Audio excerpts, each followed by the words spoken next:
Ma belle-fille m'a négligé lors de ses noces, me substituant par son géniteur biologique, mais lorsqu'est survenu le moment de régler les factures, j'avais disparu de l'équation. Je partage l'existence de Sari depuis plus de 2 décennies. Lors de notre première rencontre, elle élevait seule une fillette de 5 printemps prénommée Emma. Cet enfant était d'une curiosité insatiable, avec des prunelles étincelantes et un rire contagieux qui illuminait l'atmosphère. La première fois que je l'ai aperçue, elle poursuivait un avion de papier dans un jardin public, agrippant fermement la paume de Sari. À cet instant précis, j'ai pressenti qu'elles incarneraient dans mon avenir. Dès l'origine, Sari n'a jamais dissimulé la réalité concernant son passé. Le père naturel d'Emma, Marc, s'était toujours montré peu fiable, prodiguant des promesses creuses et n'apparaissant que sporadiquement dans leur existence. Il téléphonait parfois pour un anniversaire, déposait quelques présents bon marché, puis s'évanouissait à nouveau. Chaque fois qu'il se manifestait, Emma jubilait sincèrement, bien que Sari s'efforçât de ne pas susciter de vaines espérances. Quand ma relation avec Sari s'est intensifiée, elle m'a immédiatement signifié qu'Emma demeurerait perpétuellement sa priorité absolue. Condition que j'ai acceptée sans réserve, ignorant alors à quel point je m'attacherais profondément à cette petite. Cela ne s'est pas produit instantanément, mais graduellement. Chaque « je t'aime, papa » et chaque dessin enfantin portant mon nom mal orthographié conquérait mon âme. J'étais présent lorsqu'elle s'initiait au vélo après d'innombrables chutes et genoux écorchés, quand elle souffrait d'une température élevée au milieu de la nuit tandis que Sari cherchait le thermomètre. Je l'assistais pour mémoriser ses poèmes pour sa première représentation scolaire. Le jour du spectacle, tremblante en coulisses, elle scrutait l'assistance pour localiser mon regard, s'assurant de ma présence. Et j'y étais invariablement. Marc, quant à lui, demeurait une silhouette évanescente en arrière-plan, formulant de grandioses promesses comme « l'été prochain, nous irons contempler l'océan » ou « je t'offrirai une bicyclette », sans jamais concrétiser ses paroles. Emma versait inévitablement des larmes quand ses promesses s'évaporaient. Je la réconfortais, refusant qu'elle éprouve de la déception envers son père à cause de moi. Avec les années, notre lien s'est consolidé davantage. J'assistais aux réunions parentales, l'aidais à sélectionner sa tenue pour le bal de fin d'études, l'encourageais lors des compétitions sportives. Elle m'appelait papa. Et bien que nous ne partagions pas le même sang, je percevais la sincérité de ce mot. C'est pourquoi les événements ultérieurs ont fracassé mon cœur. Lorsqu'Emma a entamé ses études supérieures, je l'ai soutenue sans hésitation. J'ai financé la majeure partie de sa scolarité, ses manuels, et même le loyer de son modeste appartement. Cela représentait un fardeau financier considérable, mais je ne nourrissais aucun regret. Je souhaitais lui offrir des opportunités que je n'avais jamais connues personnellement. Marc conservait son comportement inconstant, téléphonant occasionnellement, pour déclarer « Ton père est fier de toi », sans jamais contribuer matériellement, ni s'impliquer activement dans son existence. Quand Emma a achevé son cursus universitaire, elle s'est précipitée vers moi après la cérémonie, les yeux embués. « Merci papa pour tout, je n'aurais jamais réussi sans ton appui. » À cet instant, j'ai compris que tous mes sacrifices n'avaient pas été vains. C'est pourquoi, lorsqu'elle a annoncé ses fiançailles avec Andrew, j'éprouvais une joie authentique. J'imaginais l'escorter jusqu'à l'hôtel, un moment emblématique reflétant notre parcours commun. Je n'ai jamais verbalisé cette pensée, mais j'estimais que cet honneur me revenait légitimement, ayant accompagné chaque étape cruciale de sa vie. Les semaines précédant les épousailles débordaient d'excitation. Emma évoquait sa robe, les arrangements floraux, la musique. Comme de coutume, je lui prodiguais mon soutien, finançant une portion du banquet, contribuant à l'acquisition de sa robe et couvrant certaines dépenses additionnelles. Je n'espérais aucune contrepartie, hormis la reconnaissance de mon rôle primordial dans son existence. Puis le carton d'invitation est arrivé. Je l'ai déplié avec un sourire, m'attendant à découvrir mon nom à une place privilégiée. Au lieu de cela, figurait simplement une liste formelle de convives.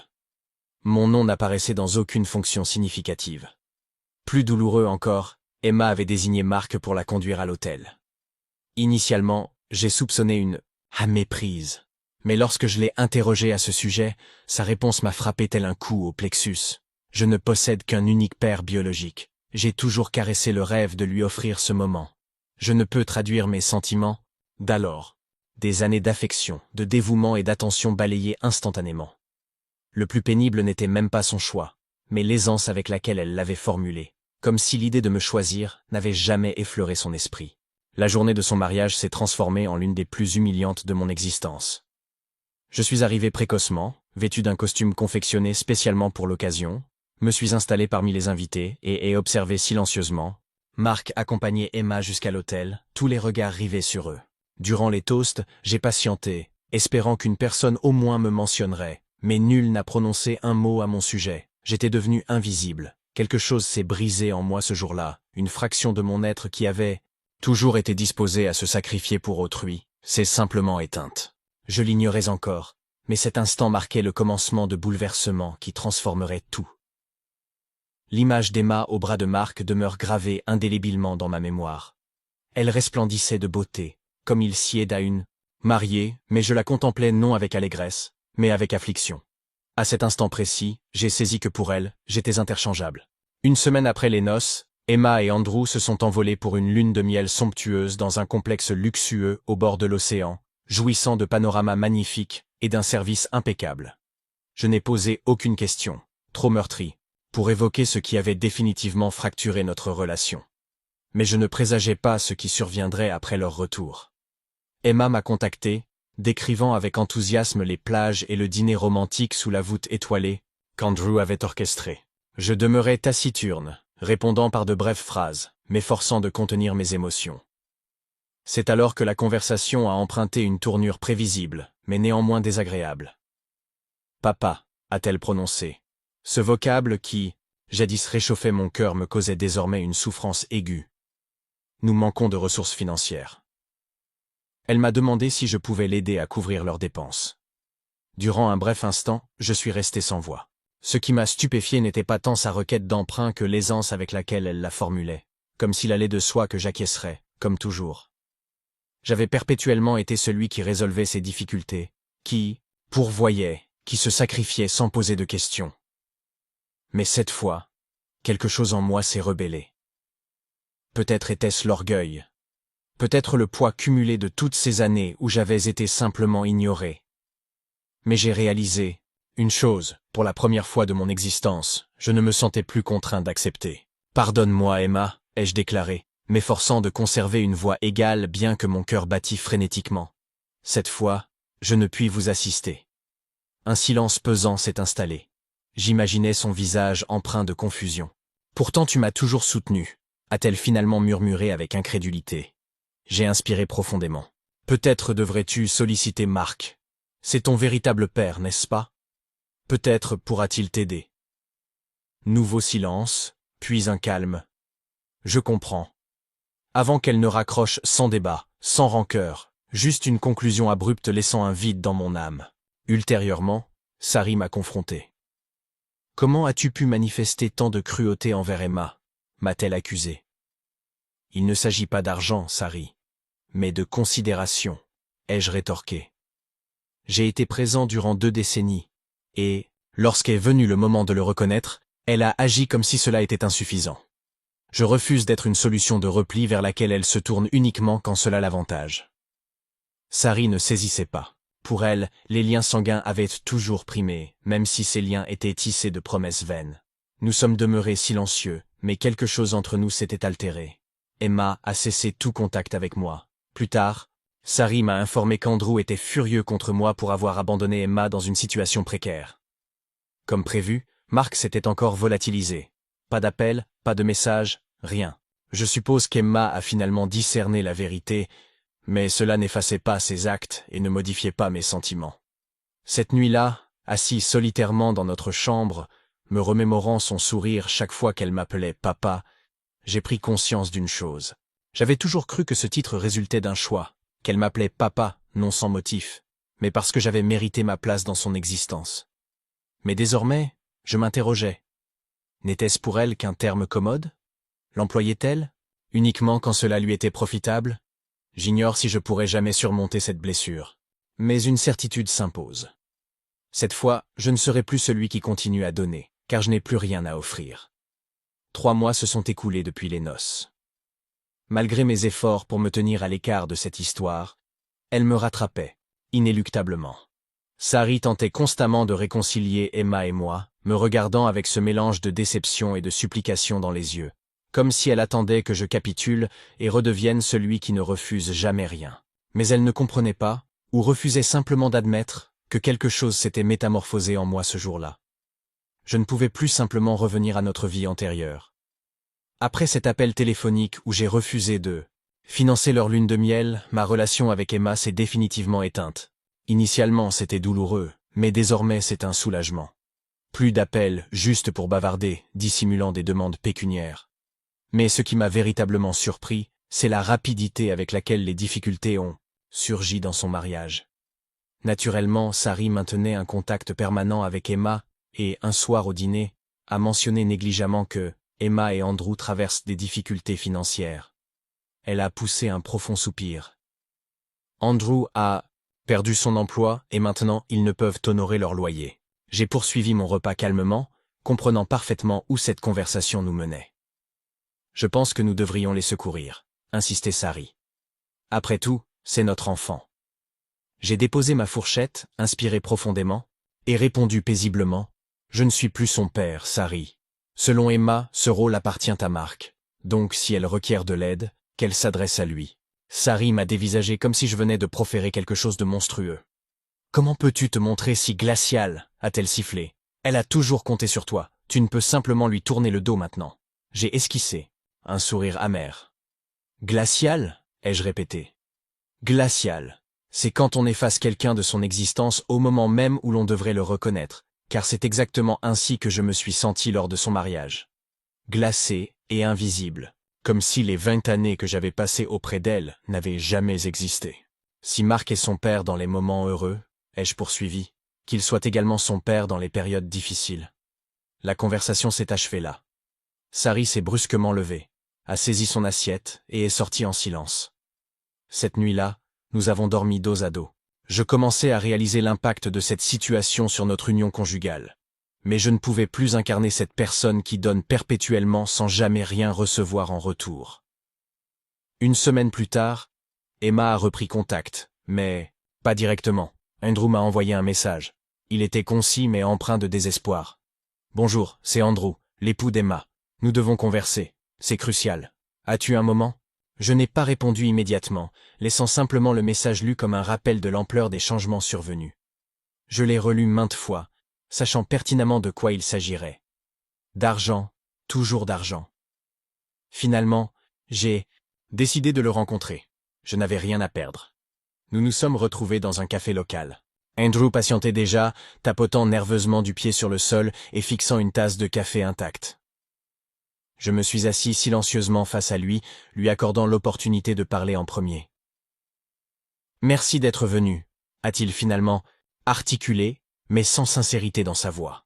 C'était davantage une politesse contrainte. « Je sais que les relations entre toi et Emma sont tendues, mais nous traversons actuellement une période ardue, et nous avons pensé que peut-être tu pourrais nous aider. » Et voilà. L'inévitable requête. J'ai conservé une expression impassible.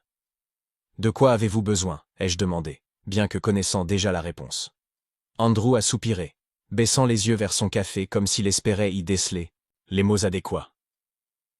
Nous rencontrons des problèmes financiers depuis la lune de miel. J'ai récemment perdu mon emploi et maintenant nous accumulons des arriérés de loyer. Si nous ne réglons pas d'ici 2 semaines, nous serons expulsés. J'ai acquiescé, laissant ses paroles s'imprégner, puis poser l'unique question à laquelle il ne s'attendait manifestement pas. Avez-vous sollicité Mark ? Andrew a relevé vers moi un regard perplexe. Mark ? Non, nous n'avons pas été en contact avec lui. Emma pensait que... Eh bien, que tu pourrais nous assister. Tu as toujours été présent. J'ai esquissé un sourire, mais ce n'était pas une expression chaleureuse. C'était un rictus amer, ironique. Exactement, ai-je déclaré en me penchant vers l'avant. Et pourtant, quand elle a eu le choix, elle a préféré Mark. Je me suis adossé, les contemplé et ai calmement énoncé « Donc non, Andrew. Cette fois, je ne vous aiderai pas. Peut-être est-il temps que Mark assume enfin ses responsabilités. » Il a tenté de protester, évoquant l'imminence de leur expulsion. J'ai levé la main pour l'interrompre. « La discussion est close, » ai-je affirmé fermement. « Je vous souhaite, à tous deux bonne fortune, mais je ne peux plus résoudre vos problèmes. » Je me suis levé, le laissant seul avec son café refroidi et sa frustration. À mon retour au domicile, Sari m'attendait déjà, comme si elle pressentait l'issue de notre entrevue. Je n'ai pas fourni de détails, c'était superflu. Elle avait compris que j'avais refusé d'aider. Sari demeurait mécontente, mais au moins elle avait cessé d'exercer une pression sur moi. Pourtant, quelque chose me soufflait que ce n'était pas terminé. Quand un château s'effondre, il subsiste toujours des décombres. 6 mois se sont écoulés depuis le mariage. Honnêtement, ces mois se sont révélés étonnamment libérateurs. Je suis resté inébranlable dans ma décision de ne pas m'immiscer dans les difficultés d'Emma et Andrew, même si cela impliquait de supporter le mécontentement constant de Sari. Je le discernais dans son regard. Elle ne m'avait toujours pas pardonné ce qu'elle considérait comme une trahison. Peu importait le nombre de fois où j'expliquais que ce n'était pas une question d'argent mais de respect, elle ne comprenait pas, ou refusait simplement de comprendre. Mais la distance entre Emma et moi avait engendré un soulagement inattendu. Pour la première fois depuis de nombreuses années, je me sentais libéré du fardeau de responsabilité que j'avais toujours dû porter. J'ai recommencé à m'accorder du temps, à pratiquer des loisirs comme la menuiserie, à fréquenter davantage mes amis, des choses longtemps négligées qui redevenaient importantes pour moi.